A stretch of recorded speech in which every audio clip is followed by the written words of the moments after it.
La psicología cognitiva tiene como principales objetos de estudio los procesos cognitivos o mentales relacionados con el conocimiento y los mecanismos para adquirirlo. Se interesa en conocer cómo la mente interpreta, procesa y almacena la información y estudia procesos como el lenguaje, el razonamiento, la percepción y la atención. Busca entender el pensamiento, sus funciones y mecanismos y cómo la mente resuelve tareas complejas. Los procesos cognitivos son operaciones mentales que realiza nuestro cerebro para procesar la información que recibimos de nuestro entorno. Mediante estos procesos la mente analiza y almacena la información para tomar decisiones futuras. Permite adquirir conocimiento mediante procesos como la atención, la memoria, el aprendizaje y el lenguaje. Estos procesos cognitivos tienen un papel importante en nuestra supervivencia y adaptación a la sociedad. Uno de los procesos cognitivos básicos es la memoria.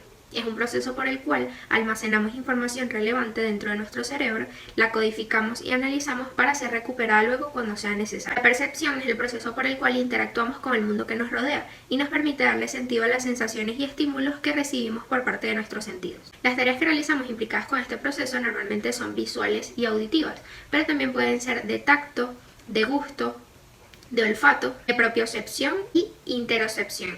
La atención es el proceso por el cual nos concentramos y clasificamos estímulos de nuestro interés, dejando de lado otros que tienen menos importancia, ya que no es posible procesar toda la información de los estímulos que recibimos al mismo tiempo. Entre los procesos cognitivos superiores podemos conseguir el lenguaje, el cual nos permite comunicarnos y es la representación de nuestros pensamientos en palabras y gestos. En el proceso del pensamiento vamos a percibir la información e integrarla para relacionar datos y formar juicios y deducciones. El aprendizaje es un proceso que depende totalmente de la memoria. Almacenamos información que nos puede ser útil más adelante y es el proceso por el cual adquirimos nuevos conocimientos. La psicología cognitiva valora el aspecto cognitivo como parte de la conducta humana. Más que trabajar en el contenido del problema, busca entender cómo se llegó a él y se realizan esquemas y estructuras mentales para conocer su aparición. Además, logra modificar y eliminar conductas para adquirir nuevas habilidades. Ayuda a investigar algunos procesos como la percepción o motivación y con los datos obtenidos se mejora la calidad de vida de las personas. La psicobiología es una rama de la psicología que incluye la biología para comprender procesos mentales y el comportamiento humano basándose en criterios biológicos.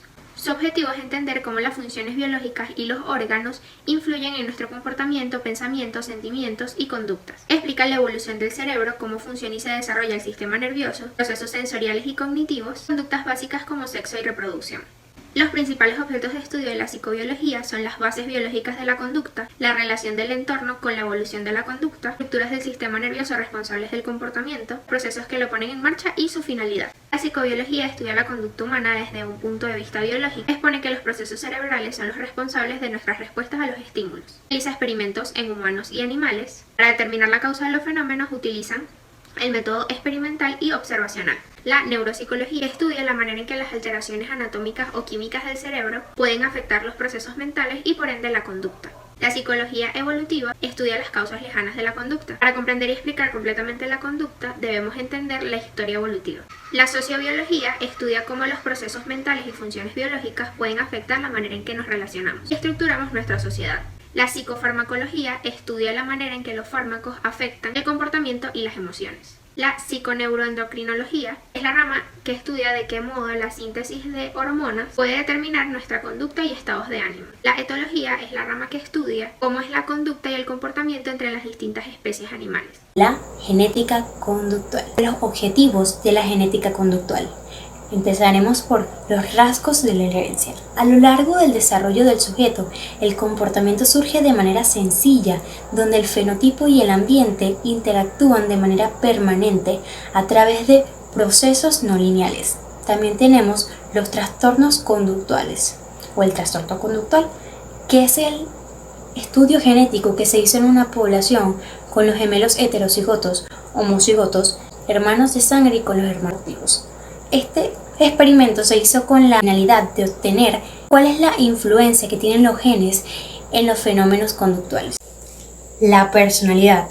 Son conclusiones derivadas de la literatura donde nos dicen que casi todas las destrezas cognitivas son influenciadas por la genética y que el entorno influenciado después de la niñez no tiene significativo.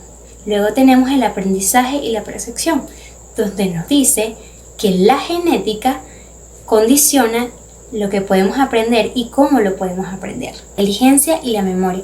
La inteligencia es el rasgo más estudiado en la genética conductual, donde nos dice que son un conjunto de datos obtenidos con diferentes métodos que indican una heredabilidad del coeficiente intelectual en torno al 0,50. Motivación y emoción. Las emociones se pueden definir como los sentimientos que nacen de las impresiones, como los sentidos, como el recordatorio o las ideas que tenemos. Esto pueden tener unos factores cognitivos y factores fisiológicos. Métodos de la genética conductual. Ella se encarga de averiguar o de investigar cuáles son las variaciones de la conducta y los rasgos psicológicos del individuo. Esta se puede realizar o se puede explicar mediante las variaciones genéticas o variaciones con el ambiente. Cuando vamos a trabajar con los métodos, no se puede utilizar el mismo método que utilizamos con los animales, que es la selección y comparación de las consanguíneas. Debemos utilizar para trabajar con los humanos otro método distinto que vamos a extraer de los fenotipos, que son los caracteres que se pueden medir y se pueden observar. Uno de los principales métodos y más conocidos es el estudio de los gemelos. Principalmente fue hecho por Galton, que consiste en la comparación de los gemelos idénticos univitelinos y gemelos diferentes bivitelinos. Otro de los métodos de estudio fue el estudio de adopción, que se encarga de estudiar a los individuos genéticamente relacionados, por ejemplo, los gemelos iguales viviendo en diferentes sitios y las personas que no están genéticamente relacionadas viviendo juntos. Los supuestos de la genética conductual. Uno de los supuestos puede ser que al compartir el ambiente pueden ser que las personas se parezcan. Otro de los supuestos, estudios no contemplan las interacciones de los genes y el ambiente. Y por último de los supuestos, tenemos las influencias de los genes en el fenotipo de manera adictiva.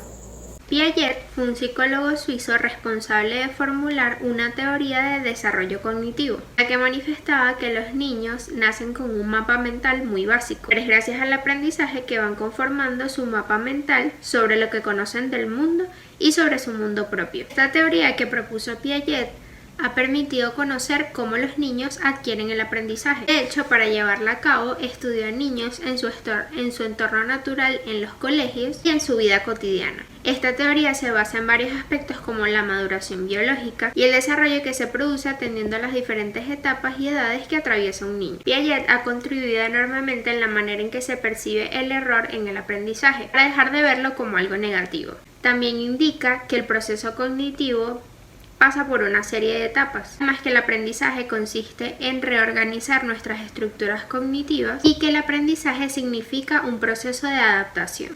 Ivan Pavlov fue un fisiólogo ruso mejor conocido por el que realizó el experimento de los perros. Esto se conoce hoy en día como condicionamiento clásico o pavloviano. Son los tipos de aprendizaje asociativos básicos donde los individuos responden a los estímulos ambientales. Entre los aportes, promovió el uso del condicionamiento clásico como el reemplazo objetivo de la introspección. También utilizó el concepto de condicionamiento clásico como el constructo teórico para explicar los tipos de aprendizaje. Importancia. Gracias a Pavlov se pudo definir un programa para los estudiosos del aprendizaje, que es una técnica que permite cometer la serie prolongada y sistemática de los experimentos controlados. Skinner fue un psicólogo estadounidense que se considera el principal representante del conductismo, que formuló el concepto de condicionamiento operante,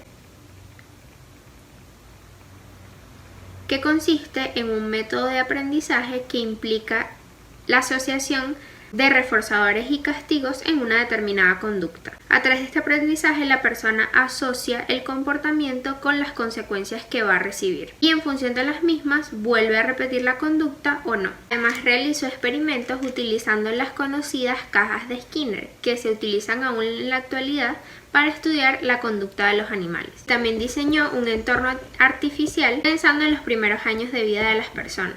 Paul Ekman fue un psicólogo norteamericano encargado del estudio de las emociones. Fue un profesor de psicología en California. También estuvo en el Departamento de Defensa de los Estados Unidos y del FBI. Una de sus principales aportaciones fue el estudio de las emociones. Antes de Ekman se creía que las emociones correspondían sobre los eventos sociales, ya que no tenían ninguna base biológica y dependían de gran manera de la sociedad en donde viviera la persona.